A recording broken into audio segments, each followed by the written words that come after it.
Welcome to Quanter. In this video, we are going to take a walk through our application. We will see the different screens that you will find when creating your development estimates. The first thing you will find is a login screen. There, you will have to enter your username and password. In case you want to change the language, you can do it easily with this button. Once you are in your personal workspace, Quanter will display a summary screen where you will be able to see a list of all your estimates and even extend it to make it more detailed. In this area, you can access directly to your estimates and to the dashboard, which we will display later. Once you have access into your estimates, you will be able to see all the estimates you have been making.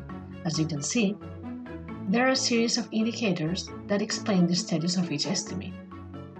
It can be in draft if you are still working on it, or completed if it is already closed. In this screen, you can see at a glance the general information for each estimate. Before diving into a specific estimation, see the next video where we'll explain how the dashboard works.